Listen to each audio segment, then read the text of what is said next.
की बड़ी कार्रवाई, मोटरसाइकिल छीनना और चोरी करने वाले बैनल सूबाई ग्रुप के 2 कारिंदे गिरफ्तार कर लिए, जिनसे पुलिस को पिस्टल और गोलियां भी बरामद हुई। दोनों मुलजमान निसार अहमद मीरानी और अब्दुल सत्तार भुट्टो गोट की पुलिस को डकैती, चोरी और दीगर संगीन नोयत के केसेस में मतलूब थे।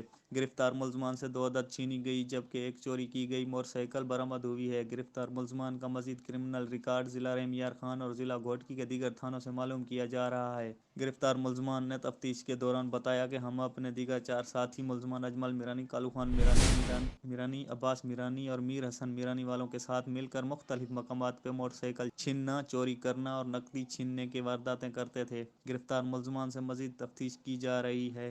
मीडिया रिपोर्ट फिदा हुसैन, रिंद, पाक एशिया न्यूज़ टीवी, उबाड़ा।